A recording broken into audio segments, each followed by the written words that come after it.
যে এটা গরিব, আমরা গরিব দেশ, গরিবের বাজেট হয় নাই।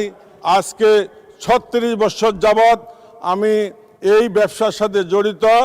আমার গ্রুপের নাম চৈতি গ্রুপ অফ ইন্ডাস্ট্রি। মাননীয় স্পিকার, আমাদের স্পিনিং খাত নিয়ে আমি বলতে চাই, আমাদের গত ৩৬ বছরে আমি একজন উদ্যোক্তা হিসেবে কাজ করে আসছি। মাননীয় স্পিকার, বিরোধিতার জন্য বিরোধিতা, আমাদের বিরোধী দলের মাননীয় সংসদ সদস্যরা সব সময় বলে, আজকেও একজন সকালের অধিবেশনে বলেছেন যে এটা গরিব, আমরা গরিব দেশ, গরিবের বাজেট হয় নাই। মাননীয় বিরোধী দলের সংসদ সদস্যদের দৃষ্টি আকর্ষণ করে বলতে চাই, আমাদের মাননীয় প্রধানমন্ত্রী বলেছেন, জনাব তারেক রহমান বলেছেন, যে দেশে ২০ কোটি লোক, ২০-৪০ কোটি হাত, সেই দেশ কখনো গরিব হতে পারে না। মাননীয় স্পিকার, আমাদের প্রিয় নেতা জনাব তারেক রহমান নির্বাচনের আগেই ইঙ্গিত দিয়েছেন, আমরা যদি ক্ষমতায় আসি আমাদের এই দেশকে বিনির্মাণ করতে হলে কত বড় বাজেটের দরকার, আমাদের ৩১ দফায় সুস্পষ্টভাবে তার নির্দেশনা দিয়েছেন মাননীয় প্রধানমন্ত্রী। মাননীয় স্পিকার, আমি আপনাকে বলতে চাই, আমাদের এই ৩১ দফায় বলা হয়েছে আমরা কি কি উন্নয়ন করব। ফ্যামিলি কার্ড, কৃষক কার্ড, তারপরে আপনার এই যে মসজিদ মাদ্রাসার ইমামদের, খাদেমদের, তাদেরকে মাসিক ভাতা সহ স্বাস্থ্য খাতে বিভিন্ন উন্নয়ন, শিক্ষা খাতে সবচেয়ে বেশি উন্নয়ন, কৃষি খাতে উন্নয়ন, এই খাতগুলোর নির্দেশনা আমরা কিন্তু নির্বাচনে আগে দিয়েছিলাম। নির্বাচনের পরে ক্ষমতায় এসে মাননীয় প্রধানমন্ত্রী এবং অর্থমন্ত্রী যে বাজেট আমাদেরকে উপহার দিয়েছেন, জাতিকে উপহার দিয়েছেন, সেই বাজেট তারই প্রতিফলন। মাননীয় স্পিকার, স্বাধীনতার ৫৪ বৎসর অতিক্রম হতে চলল। এই ৫৪ বৎসরে সারা বাংলাদেশের যতগুলো উপজেলা আছে, প্রত্যেকটি উপজেলায় আমাদের যে স্বাস্থ্য সেবা খাত, সেখানে ৩১ থেকে ৫০ বেডের হসপিটাল। মাননীয় প্রধানমন্ত্রীর এই বাজেটের একটি ইশারায় আজকে থেকে এই বাজেট অধিবেশন শেষ হওয়ার পর থেকেই প্রত্যেক উপজেলায় স্বাস্থ্য সেবা বা স্বাস্থ্য হসপিটাল ১০১ বেডে উন্নীত হবে বলে আমাদের প্রধানমন্ত্রী ঘোষণা দিয়েছেন। মাননীয় স্পিকার, মাননীয় স্পিকার, বাংলাদেশের বৈদেশিক মুদ্রা অর্জনের সর্বপ্রথম সবচেয়ে বড় খাত, ৮০% বৈদেশিক মুদ্রা অর্জন হয় তৈরি পোশাক শিল্প খাত থেকে। সেই তৈরি পোশাক শিল্প খাত ৭০ দশকে আমাদের স্বাধীনতার ঘোষক শহীদ রাষ্ট্রপতি জিয়াউর রহমান ১৯৭৮ সালে এই দেশে ওনার হাত ধরে এই যাত্রা শুরু হয়।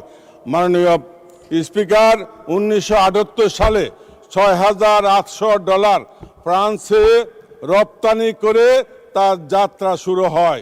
এই তৈরি পোশাক শিল্প খাত আজকে $৪০ বিলিয়ন রপ্তানি করে। মাননীয় স্পিকার, মাননীয় স্পিকার, আর এই খাতে ৬০ লক্ষের উপরে কর্মসংস্থান হয়েছে। আজকে আমি নিজেও এই শিল্পের একজন গর্বিত মালিক। আজকে ৩৬ বছর যাবৎ আমি এই ব্যবসার সাথে জড়িত। আমার গ্রুপের নাম চৈতি গ্রুপ অফ ইন্ডাস্ট্রি। মাননীয় স্পিকার, আমাদের স্পিনিং খাত নিয়ে আমি বলতে চাই, আমাদের গত ৩৬ বছরে আমি একজন উদ্যোক্তা হিসেবে কাজ করে আসছি। মাননীয় স্পিকার, এই কাজ করার সুবাদে, কাজের সম্মানে আমি বাংলাদেশ টেক্সটাইল মিলের সিনিয়র সহসভাপতি বর্তমানে দায়িত্বে আছি। আমি বাংলাদেশ গার্মেন্টস অ্যাসোসিয়েশন আমি সাবেক পরিচালক ছিলাম। আমি বর্তমানে সম্মিলিত পরিষদের সাধারণ সম্পাদক হিসেবে দায়িত্ব পালন করে আসছি। সেই হিসাবে বিগত ফ্যাসিস্ট সরকারের আমলে বন্ধ হয়ে যাওয়া কারখানাগুলোর মালিকদের সাথে আমার আসা যাওয়ার যোগাযোগ আছে। মালিক তাদের সাথে। জি, আপনাকে আর ২ মিনিট সময় বাড়িয়ে দেয়া হলো, দয়া করে ২ মিনিটে শেষ করবেন। মাননীয় স্পিকার, আমাদের বাংলাদেশে 500-র উপরে স্পিনিং মিল আছে, যাতে ইনভেস্টমেন্ট আছে প্রায় $23 বিলিয়ন। 250-র উপরে কারখানা বন্ধ। আমাদের মাননীয় অর্থমন্ত্রীকে ধন্যবাদ জানাই, উনি পলিস্টার ফ্ল্যাক্স ফাইবারের উপরে 5% ট্যাক্স নির্ধারণ করেছেন, এই কারণে যে এটা এই দেশে তৈরি হয়। আমি বিনয়ের সহিত বলতে চাই, এই যে 500 স্পিনিং মিল যেই সুতা উৎপাদন করে, সেই সুতা বাংলাদেশের চাহিদা মিটাইয়াও বিদেশে রপ্তানি করতে পারি, কিন্তু প্রতিবেশী দেশের চাপে আমাদের উৎপাদন ব্যাহত হচ্ছে, ইন্ডাস্ট্রি বন্ধ হয়ে যাচ্ছে। আমাদেরকে এখান থেকে উদ্ধার করার জন্য আমরা চাই এই সুতার উপরে বিদেশ থেকে যেই সুতা আসবে সেই সুতার উপরে 10% শুল্ক আরোপ করার জন্য মাননীয় স্পিকার, আমি আমার লাকসাম মনোহরগঞ্জ নিয়ে কিছু বলতে চাই। মাননীয় স্পিকার, লাকসাম একটি ঐতিহ্যবাহী উপজেলা। লাকসাম নবাব ফয়জুন্নেসা ডিগ্রি কলেজ 294 একর জায়গার উপরে নবাব ফয়জুন্নেসা বাড়ি এবং ডিগ্রি কলেজ, এখান থেকে 5 একর জায়গা নিয়ে জাদুঘর করা হয়েছে।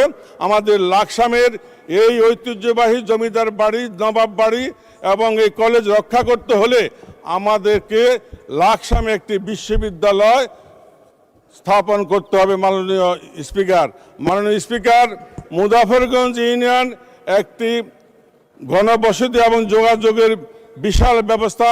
এই মুজাফরগঞ্জকে পৌরসভায় রূপান্তরিত করার জন্য আমাদের জোর দাবি জানাচ্ছি। মাননীয় speaker, Laksam pilot girls high স্কুলকে সরকারিকরণের জন্য আমি বিনীত অনুরোধ জানাচ্ছি মাননীয় স্পিকার, এবং মনোহরগঞ্জে এবং লাকসামে স্বতন্ত্র 2টি